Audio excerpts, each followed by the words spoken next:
Good morning, everybody. This is Carol from TopazMoon Design.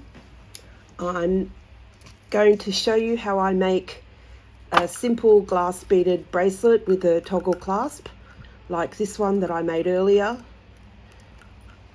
Here's one I prepared earlier, and here's one I prepared yesterday, pink version in gold tone metal wire and soldered jump rings. Now, I start off with making a connection between the toggle clasp and the first soldered jump ring. I use soldered jump rings because it gives the bracelet strength and integrity, and the bracelet will not fall apart on your wrist because all the links are soldered shut. So I'm going to continue without too much without further ado.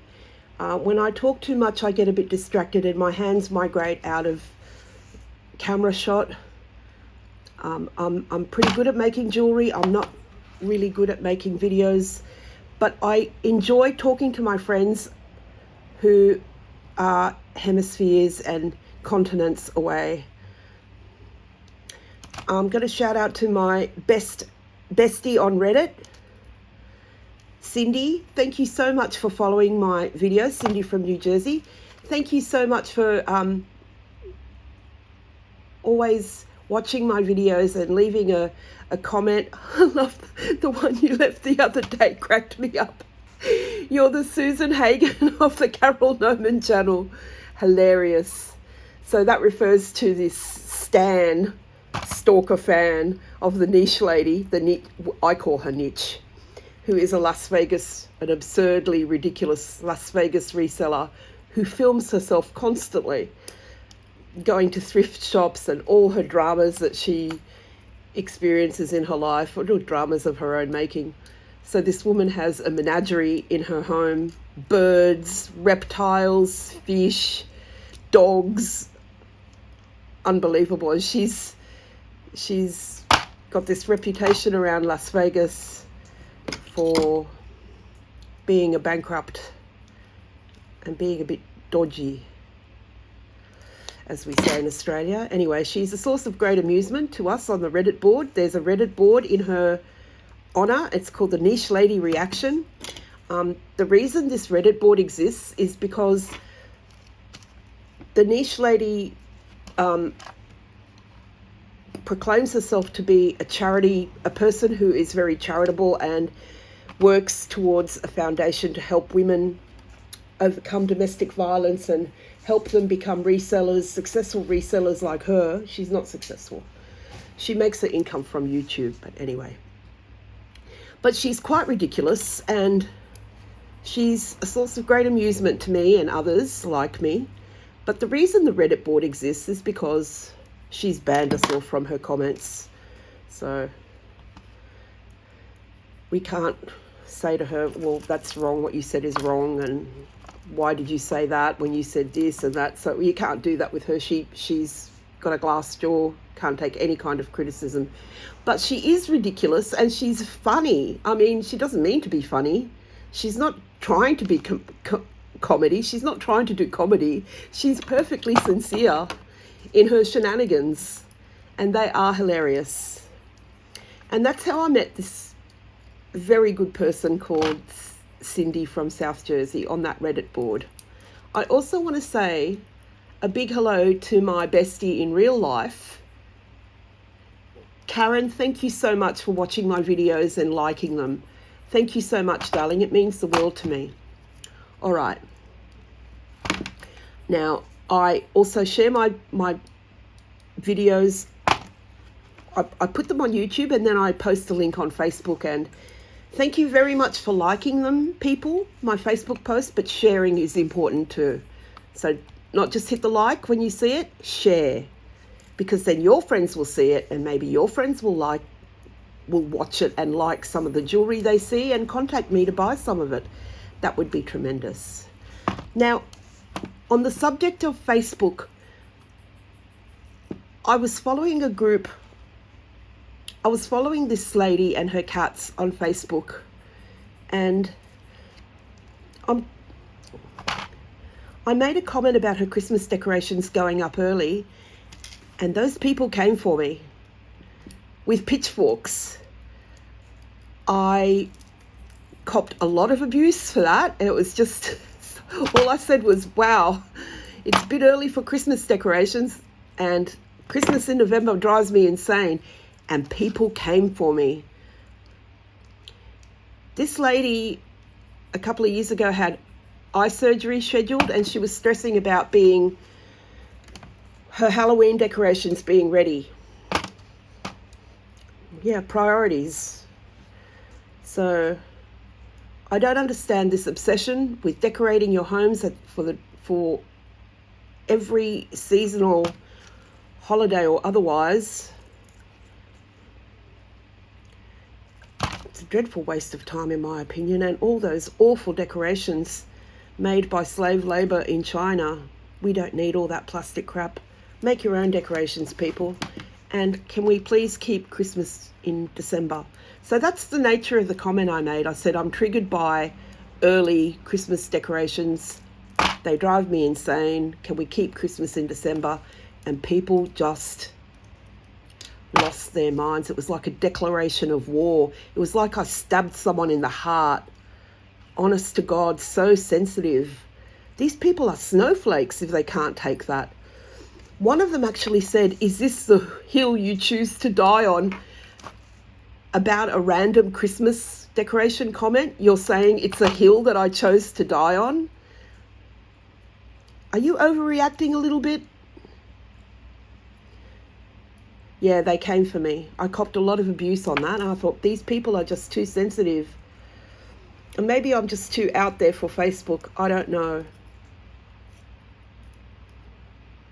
Out there. You would think, a light-hearted comment about Christmas decorations in November. But yeah, couldn't take the criticism. It wasn't even criticism. So, sorry, Peanut, I just kicked my cat under the table. The niche lady is, or niche, I call her niche, she's the same, cannot take criticism. And she's one of these people that puts all her life and her dramas, of which she has many of her own making, dead birds, dead fish, rescue tortoises. She's had something like 6 landlords in 7 years. She's had many failed businesses, and she touts herself as a successful reseller. She's really not. I guess you could say she's a successful YouTuber in that she makes an income from filming herself and posting it on YouTube. She doxed herself once. She showed the outside of a house with her horrendous, large Halloween decorations. It would have been easy enough to find, I think. Anyone familiar with the Las Vegas area would have been able to find her. And then she invented a stalker for herself. Oh, the FBI are on the case. Anyway, that was a source of great amusement to us on the Reddit board. Anyway, she recently went to see her best friend Hudson Vintage in New Jersey. And when she got there, Hudson went to get her hair done. Oh, I have a hair appointment. I can't orient you around the city. And there's been a lot of speculation about whether she was even invited to stay in Hudson's home. We doubt it. Anyway, I may have repeated myself a few times about her. But I just believe that if you're going to film yourself and all your dramas and share it with complete strangers on YouTube, on the internet, people are going to comment. It's human nature. Especially when we see absurd content like the content that she creates and the garbage she buys from thrift stores. She went to New Jersey, as I said, and she flew there. I don't know how she's going to get all this stuff home. And hilariously, she says, "Oh, I'm going to try and sell it here. We're doing a live sale, so hopefully I don't have to take it home. I can just ship it from here." if I sell it on a live sale. I don't know how that went because I didn't watch the live sale. I never watch her live sales. They're full of garbage. But can you imagine her shipping anything? That would mean doing work. She hires someone to do her shipping. She hires someone to do her filming, her children. She pays her son to do her editing. All she ever does is film herself. That's it. And she tells the world how hard she works at it, and that's the reason for her success. Sometimes she does these live Q&A sessions in the car, or she schedules a show which isn't about thrifting. It's about her success or how I came to get 100,000 subscribers on YouTube, etc. Invariably, these lead to her crying videos. Film yourself crying. Good Lord, I could never imagine doing that. I will never divulge intimate details of my family life just to get YouTube views. I don't intend to make an income from YouTube because I'm not a YouTuber. I'm a maker of jewelry. And I really enjoy it. And I'm hoping that one day somebody will see something that they want to buy. I might do a sale video, a for sale video. Like I've seen a few really good YouTubers that I like a lot selling their vintage jewelry. They didn't make the jewelry, they're just selling it. They're resellers. They're not makers. Like I'm a reseller of vintage stuff, but not jewelry. The jewelry I sell is mostly made by me. I do have like odds and sods that I didn't make, that I just sell in job lots. And on that happy note, I'm going to tell you about the bullet that I dodged yesterday. I have a job lot bundle of crafting beads and wire, and someone tried to scam me by saying that they were interested in buying it, and could I accept payment through this Australia Post link. Let me tell you, people, do not ever click on those links. If someone is genuine and wants to buy your item, they can do a PayPal. I don't have PayPal, but I have bank deposit, direct bank deposit, or cash on pickup. And this person said to me, oh, I've already paid via this Australia Post thing, or you just have to click on the link and accept payment. I did click on the link and I did hit accept payment, and that screen took me to a place where I had to log in my bank details. And immediately I knew it was a scam. So I replied to the person. I said, I will never put my bank details into a random screen sent to me via Messenger. If you're fair dinkum about buying this bundle of crafting supplies, you will do a direct deposit. And I sent her my BSB and my account number, which she can't do anything with besides deposit money into it. Of course, she failed to do that. And she sent me another message saying, I've already paid via the Australia Post thing that she sent, which was the method of scamination. And I said, oh, well, that's too bad. You can reverse it, but I am not putting my bank details into your dodgy screen. Then I reported it to Westpac, and I reported it to Australia Post via their website. There was an email address that you can use, so I did that. I kept screenshots. And then I went back into the chat and I reported it to Facebook as a scam. Please be on the lookout for things like that, people. Do not, if you're a seller or a buyer, people will find you and try and scam you. It's just appalling. I get a lot of phone. I don't have a landline anymore.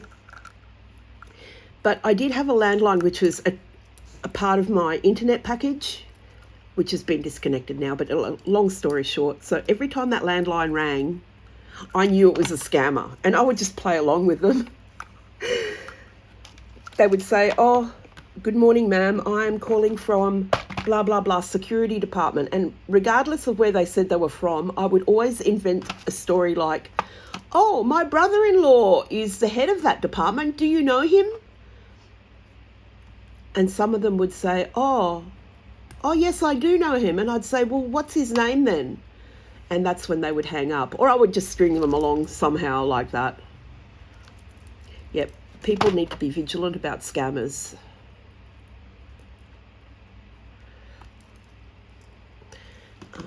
We're at the business end of this bracelet. 1, 2, 3, 4, 5. We've got one more bead and the ring toggle to attach. I have no idea if my hands have stayed in camera shot because I've been rabbiting on about the niche lady and about scammers. Oh, she's a scammer.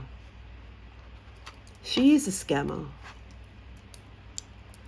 Some of the things she bought in New Jersey to take back in her suitcase.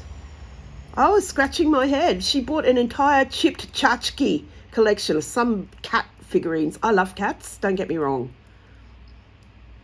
And I do have a cat figurine collection, very small, but it's in conjunction with owls. So the owl and the pussycat collection, and I have less than 10 of them. I don't have a menagerie in my house.